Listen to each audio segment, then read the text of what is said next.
Fala, meus queridos, tudo bem com vocês? Como passou essa semana? Uma semana decisiva de Copa do Brasil, né? Tivemos os jogos de ida das oitavas de final da Copa do Brasil acontecendo de terça a quinta-feira. Jogos que renderam muita emoção, alguns times já com uma larga vantagem, que eu considero até alguns já classificados, que vai ser difícil ter alguma reviravolta na volta. Reviravolta na volta, enfim. Mas seja muito bem-vindo na Rede Contadaro, eu sou Gabriel Todaro, aqui é o meu canal, onde eu trago as análises completas de todas as rodadas, onde os times da Série A, né, os 20 clubes da Série A estão inseridos. Sou jornalista e sempre trago essa análise bem bacana para você que às vezes você não acompanhou a rodada, às vezes você não assistiu a rodada completa ou o seu time, como você não viu ele jogando, eu trago aqui também essa análise para você ficar a par do que melhor aconteceu na rodada do futebol brasileiro. Seguinte, estou devidamente trajado, uma bela surpresa que recebi hoje de manhã, quando eu estava fazendo esse vídeo. E vamos começar então conversando, que me emociona aqui, mas eu queria mandar um abraço pro Fábio Todaro, meu pai, que fez esse presente, essa homenagem linda que, enfim, toca meu coração e amo muito você. E você mora no meu coração. Obrigado por todo esse incentivo que você dá aqui no nosso canal. Enfim, bonito, né? Tô devidamente trajado agora, não vou ficar usando agora camisas. Também, às vezes eu vou usar algumas outras camisas, mas bonito, né? É isso. Valeu fazer o quê? O canal tá crescendo, né? Vamos lá então, vamos falar sobre o que realmente interessa, sobre a rodada da Copa do Brasil, que começou na terça-feira com o jogo entre São Paulo e Goiás. O São Paulo venceu por 2-0, os gols saíram todos na segunda etapa, né, com o Luciano e Caleri. O primeiro tempo foi muito pegado, muito obrigado, de poucas chances criadas. Obviamente o São Paulo criando mais, mas o Goiás estava sim criando boas oportunidades, inclusive oportunidades com bastante perigo, né? O Goiás teve chance de fazer 1-0 ainda no primeiro tempo, até chegou a marcar, mas o gol foi devidamente bem anulado. Apesar que eu queria destacar com vocês, o São Paulo tomou um gol que foi anulado contra o Juventude, tomou um gol no último jogo, que eu não vou me lembrar contra quem foi do São Paulo. Vou confirmar com vocês, cara, não vou deixar vocês sem saber, mas o São Paulo também perdeu esse jogo, não foi? Contra o Fortaleza teve um gol também muito bem anulado, e nesse jogo de novo contra o Goiás aqui também teve um gol anulado. Obviamente o São Paulo iria fazer um gol no jogo, eu acho que o São Paulo estava caminhando para esse sentido, mas faltava domínio no jogo, faltava realmente dominar as chances, a posse de bola, isso realmente faltou no primeiro tempo inclusive, mas no segundo tempo, depois da expulsão do Marcão, aliás, só um mini parênteses aqui, que eu sei que eu vou me estender um pouco mais do que deveria. A expulsão do Marcão foi muito similar à da Marta, que aconteceu no dia seguinte, né, pela manhã. É estranho a gente ver o modo de tratar dos dois lances. O Marcão com certeza foi, né, muito xingado pela torcida do Goiás, cobrado pela torcida do Goiás, vamos dizer assim, e por os jornalistas também de Goiânia, enfim, foi realmente um lance para expulsão e ele teve a reação merecida, né? A torcida do Goiás criticou, os jornalistas criticaram, porque foi um lance também de muita irresponsabilidade. Ele poderia ter acertado o Luciano de maneira grave, até causando uma lesão mais séria na cabeça do jogador do São Paulo. Obviamente o Luciano valoriza o lance, né? Mesmo que não tenha pegado de maneira, né, pegado mesmo na cabeça do Luciano, ele valorizou, mas foi um lance realmente para expulsão. E o lance da Marta no dia seguinte também foi para expulsão, também foi irresponsabilidade da Marta. A Marta foi muito juvenil nesse lance, assim como o Marcão. Os dois foram juvenis, os dois foram irresponsáveis e os dois prejudicaram muito seus times. O Goiás estava conseguindo dominar o São Paulo. Como eu falei, o São Paulo estava criando, mas muito pouco. Obviamente, como eu falei, iria aumentar um pouco a intensidade no segundo tempo, né, se não conseguisse marcar como não marcou no primeiro tempo, iria aumentar na reta final. Isso é normal do São Paulo jogando no Morumbi. E a mesma coisa aconteceu com o Brasil sem a Marta. O Brasil sem a Marta estava dominando a Espanha, estava conseguindo ter algumas chances e também conseguir esse 0-0 que seria de grande valia para a seleção. Mas a equipe, obviamente, sentiu demais depois da expulsão da Marta enfim, eu acho que os dois lances são muito equiparáveis, são muito similares entre si e merecem ser crucificados como tal. A Marta ainda deixa o Brasil sem ela nas oitavas de final, nas quartas de final, e o Goiás perde o Marcão para o jogo da volta, que vai ser crucial, sem sombra de dúvidas, para o Goiás, mas acho difícil. Acho que o São Paulo tem uma boa vantagem e consegue administrar muito bem jogando em Goiânia. O outro jogo de terça-feira foi o Botafogo empatando em 1-1 com o Bahia. O Botafogo saiu na frente com o gol do Carlos Alberto e o Cauli fez o gol de empate do primeiro tempo. O jogo foi muito bem movimentado, as duas equipes criaram bastante. Eu gostei muito do jogo do Bahia, que conseguiu empatar ainda no primeiro tempo, é verdade. e teve bastante movimentação, troca de passes, envolveu realmente o time do Botafogo. E o Bahia também conseguiu explorar muito bem as deficiências desse time do Botafogo. O Botafogo não é o mesmo time do ano passado, eu acho que é um pouco inferior, mas está sendo bem melhor treinado do que no 2023. E o time tem algumas falhas defensivas. Obviamente que o goleiro John está passando por uma excelente fase, está fazendo milagres, e fez inclusive nesse jogo também. Mas, cara, desculpa, o Botafogo não pode ter o adversário criando tantas chances assim em casa como criou o Bahia jogando no Newton Santos. O empate deixa o jogo em aberto para o jogo da volta. Eu acho que o Bahia até tem um pouquinho de favoritismo por jogar em casa, mas eu acho que isso pode ser completamente relevante, se tratando de Botafogo, um dos líderes do Campeonato Brasileiro, assim como o Bahia também já foi. Mas pode sim ser um jogo perigoso para o Botafogo jogando na Bahia. Na quarta-feira a gente teve a maior gama de jogos, 5 jogos na quarta-feira, começando pelo Atlético Paranaense, que venceu o Bragantino por 2-0. Outra equipe que fez um excelente resultado, e eu já coloco tranquilamente o Furacão na próxima fase. Muito difícil o Bragantino fazer 3 gols e não tomar nenhum. Eu acho que isso é o principal desse jogo. O Bragantino é uma boa equipe ofensiva, consegue criar algumas chances, é verdade. Mas jogando no modo defensivo, jogando no modo para segurar o jogo, para tentar fazer 3-0, 4-0, ou mesmo 2-0 para levar para os pênaltis, o Bragantino não consegue ser essa equipe. O time sofre muito, o time tem muitos buracos na defesa, e tomou 2 gols relâmpagos muito similares, bola no lado direito, cruzamento para a área, gol de cabeça. Foram muito similares os 2 gols, e aí depois não conseguiu encontrar de novo na partida para conseguir criar algumas chances, pelo menos de voltar com 2-1, ou até mesmo com 2-2, isso não aconteceu. O Bragantino volta com esse 2-0 contra, e dificilmente vai conseguir permanecer e continuar na Copa do Brasil. Infelizmente, para nós paulistas, já temos o Bragantino já praticamente garantido como eliminado. Zapelli e Christian fizeram os gols do Furacão, um baita jogo do Furacão, diga-se de passagem. Foi um bom jogo, dominou, teve mais chances no segundo tempo de aumentar essa vantagem. Eu acho que isso pode ser um ponto que o Furacão vai um pouco lamentando para o jogo da volta. Poderia ter tranquilamente já matado o jogo no jogo da ida, com 3-0, até mesmo com 4-0, porque teve chance para fazer isso. 2-0 no placar está suficiente para a equipe ir para a Bragança Paulista e segurar esse placar lá. O CRB empatou em 2-2 com o Atlético Mineiro, mas foi, cara, um baita jogo em Alagoas. William Formiga fez o primeiro gol do jogo, 1 minuto depois, Léo Pereira tratou de fazer o segundo gol do CRB, e aí, cara, de novo, o CRB teve um jogador expulso, mas foi depois do segundo gol, mas o Atlético conseguiu ter uma boa reação, começou a criar oportunidades, fez o seu primeiro gol de pênalti ainda no primeiro tempo, e o Scarpa empatou com um belíssimo gol de fora da área, no ângulo ali, no comecinho do segundo tempo. Foi uma intensidade que o Atlético conseguiu impor no jogo, e isso levou realmente um empate aí. Merecidamente, o Atlético voltou com o empate a Alagoas. O time só não virou, cara, porque o Atlético desperdiçou muitas oportunidades, mas oportunidades assim, claras, sem goleiro, só o atacante e o gol. Isso aconteceu no mínimo 2 vezes nesse jogo.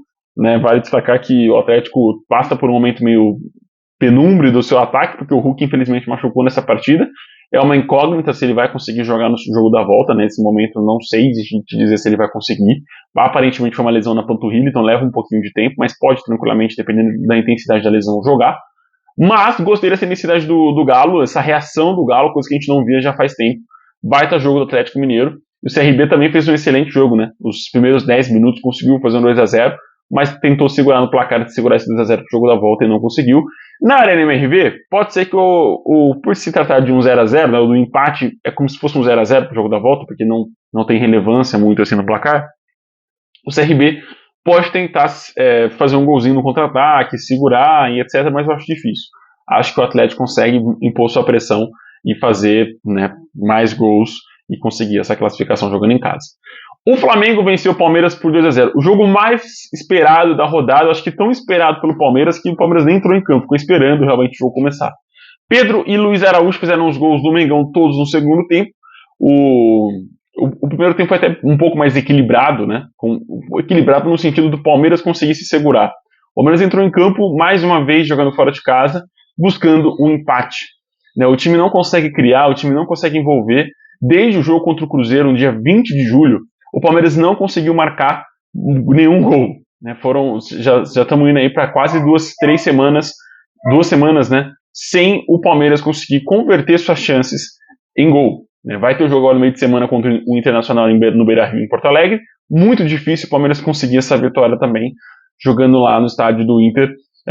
Muito pela expectativa e pelo jogo apresentado do Palmeiras, que é um jogo muito abaixo do que a gente espera. O Verdão não consegue dominar, o Verdão não consegue criar chances e está passando por um momento muito penumbre também, como eu falei do Atlético, sem o Hulk. O Palmeiras está passando por um momento muito penumbre sem os seus jogadores, né? O Veiga já não está mais no mesmo que a gente esperava. Ainda muito incógnita com o seu ataque, sem o Estevão e sem o Endrick, né? Sem o Endrick já era uma coisa para o Palmeiras ter se preparado, mas sem o Estevão também, que acabou se machucando agora recentemente, o Palmeiras continua nessa incógnita no ataque. É um mês muito importante para o Verdão, com decisão de Copa do Brasil contra o Flamengo, decisão de Libertadores contra o Botafogo e também além do Campeonato Brasileiro. E o Palmeiras simplesmente desandou, né? No final de julho, agora começo de agosto. A expectativa com a equipe são as mais baixas possíveis e já o Flamengo, passando para o outro lado, conseguiu dominar muito tranquilamente o Palmeiras jogando no Maracanã. Teve as principais oportunidades, assim como o Atlético Paranaense lamenta por não ter conseguido já decidir o jogo na ida, vai conseguir 2-0 na volta, mas eu acho que dá tranquilamente para o Flamengo segurar esse resultado. O Palmeiras não é uma equipe que vai fazer 2, 3 gols no Flamengo, que é, junto com o próprio Palmeiras, o Atlético Mineiro, uma das principais equipes do futebol brasileiro. Então, dificilmente a gente imagina o Palmeiras fazendo mais de 3 gols, ou o Flamengo sofrendo mais do que 3 gols e não marcando nenhum gol. Isso eu acho que é o principal.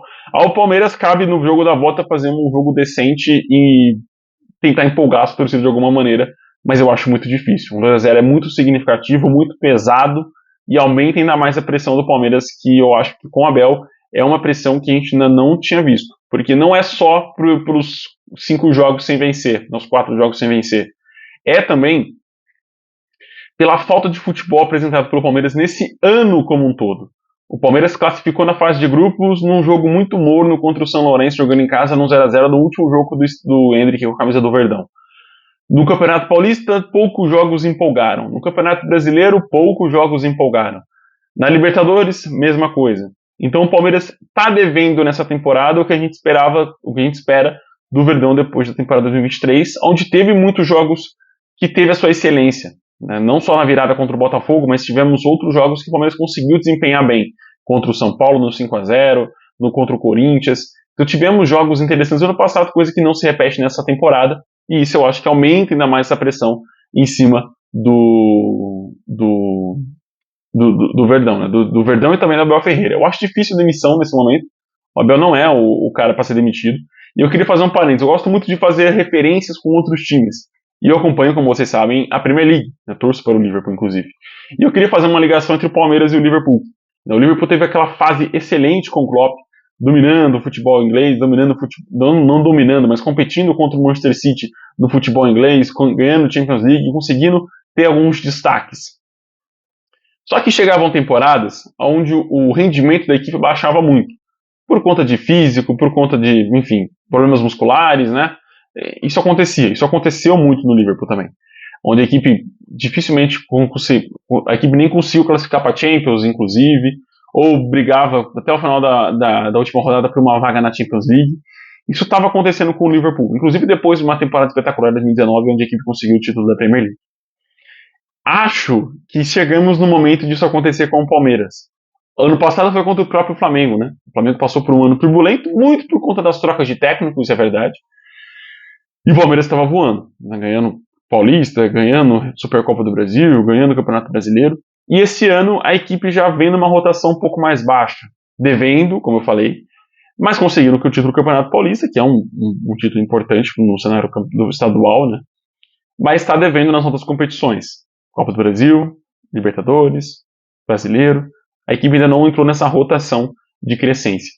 Não sei se estão se poupando nessa temporada para a próxima, que vai ser importante com a disputa do Mundial de Clubes, mas eu acho muito pouco. O Palmeiras passar por essa temporada em branco, sem títulos de grande expressão nacional, é um sinal, entra para 2025 com um ponto de exclamação muito grande e um ponto de atenção muito grande. Foi um jogo onde eu coloco o Palmeiras já eliminado, como o Goiás, como o Bragantino. É um resultado muito difícil se tratando de momento de Palmeiras, momento de Flamengo, e projeção para a semana que vem. É um período muito curto para a gente esperar alguma mudança drástica no Verdão até a próxima semana. Passando para outro jogo de quarta-feira, Atlético Goianiense 1, Vasco também 1. Foi o jogo que deixou o Vasco vivo, né? Acho que o Vasco consegue fazer um bom jogo jogando no São Januário e conseguir ganhar, né? Porque esse empate nada mais é do que deixar as duas equipes vivas para o jogo da volta. E isso acho que é importante para o Vasco. Ele saiu perdendo com o gol do Emiliano Rodrigues no comecinho do primeiro tempo, mas empatou com o Veguete no finalzinho do segundo tempo. E aí teve toda a confusão com o Maguinho, etc. Foi um jogo muito pegado, muito físico. E esse eu acho que empate nada mais é do que justo no placar. Mas eu acho que na volta. E, aliás, vale destacar que o Furacão teve 26 finalizações. O Dragão teve 26 finalizações, cara. Foram muitas finalizações do time goiano e poucas efetivas, né? Poucas conseguiram ter conversão, uma só, ainda no começo do primeiro tempo. Então o time está desandando ali na questão do ataque, precisa recobrar esse equilíbrio de conseguir finalizações e converter elas. Mas o Vasco vai vivo. Eu acho que o Vasco é mais do que garantido também na próxima fase. Não acho que o Dragão vai oferecer algum risco ao Gigante da Colina jogando no São Januário. E aí, fechando a rodada de quarta-feira, tivemos o Corinthians que empatou em 0x0 com o Grêmio, um jogo movimentado, também muito pegado. Só que eu acho que o Grêmio é um pouco melhorado. Discordo totalmente da frase do Hugo Souza, né, que falou que o Grêmio não queria jogar bola. Eu acho isso completamente ridículo da parte dele. Porque ou ele não viu o jogo, e ele fez inúmeras defesas ao longo do jogo, porque o Grêmio finalizou e teve chance. Inclusive no primeiro tempo, a melhor chance do primeiro tempo foi do Grêmio, que ele fez um baita do milagre. Se o Grêmio faz 1x0 no primeiro tempo, eu acho que a história seria outra no jogo. Mas, enfim, no jogo tivemos mais uma expulsão infantil do Corinthians, mais um lance infantil do time do Corinthians, que foi a expulsão do Ranieri. Completamente desnecessária a entrada que ele deu no Vila Sante. Quase colocando a integridade física do jogador em risco, quase não, né? Colocando a integridade física do jogador em risco, ele pega a chuteira inteira e coloca na perna, no joelho ali do jogador, que inclusive saiu com cortes muito, não fundos, mas grandes, né? Enfim, 0x0 no placar. Eu acho que dificilmente o Grêmio também consegue segurar o Corinthians, é uma incógnita o Grêmio. Nesse jogo, depois da expulsão do Ranieri, o Grêmio teve 10, 15 minutos de intensidade e chances desperdiçadas, e depois na reta final, inclusive, tomou até um gol do Corinthians, que foi muito bem anulado, mas tomou uma pressãozinha do Corinthians no final do jogo, até tendo um jogador seu, o Gustavo Nunes, expulso, também numa infantilidade, numa juvenice, sem tamanho, numa cotovelada, no lance já morto, num jogo já quase morto também. Passando. Só lá dentro, tá? Que torcida nojenta do Corinthians de fazer aquele negócio com as enchentes do Rio Grande do Sul, hein? Que é isso, hein? É a torcida mais hipócrita que existe, né? Aí no final de semana seguinte vão falar lá, respeita as minas. O time do povo. Tamo vendo, Corinthians. Que sejam punidos. Que recebam advertência, que sejam punidos por essa imbecilidade que foi vista na Neoquímica Arena. Passando para Juventude e Fluminense, que foi o jogo de quinta-feira, fechando essas oitavas de final da Copa do Brasil. O Flu saiu derrotado, né? Saiu na frente, inclusive, com o Lima. E aí sofreu a virada no segundo tempo do Juventude, com 3 gols. No intervalo ali, pouquíssimo, né? O Lucas Barbosa fez no comecinho, Rodrigo Santos fez de cabeça, e o Diego Gonçalves fez um golaço de fora da área, aproveitando o espaço ali para finalizar, e finalizou muito bem, foi uma finalização muito bonita. E o Thiago Santos deixou o Fluminense vivo na reta final do jogo, fazendo um golzinho ali, que era só mesmo ele escorar pro gol depois do cruzamento do Arias. O Flu vai vivo pro jogo do Maracanã, porque eu acho que a equipe tá tendo uma crescência muito bacana na temporada, mas o Juventude é uma equipe muito bem treinada, é uma baita equipe, e vive num momento melhor do que o Fluminense, né? Visto não só do Campeonato Brasileiro, mas na temporada como um todo, o Juventude está melhor. 3x2 no placar, o Juventude desperdiçou uma oportunidade de tentar se segurar nessa reta final e voltar com 2 gols de diferença. Eu acho que isso daria mais tranquilidade para a equipe gaúcha. Mas o Fluminense conseguiu esse gol no final e deixa o jogo em quase aberto. De 100% eliminado para uns 50%. Né? O Fluminense conseguiu aumentar um pouquinho suas chances de conseguir reverter no Maracanã. Mas é isso, meus queridos. Jogos abertos, né, como o caso do Fluminense e Juventude, também Corinthians e Grêmio, Atlético Goianiense e Vasco, Atlético Mineiro e CRB, Bahia e Botafogo, mas outras equipes já eliminadas, caso de Goiás, Bragantino e o Palmeiras. Eu acho muito difícil terem essa reviravolta ali e conseguirem essa virada jogando em casa.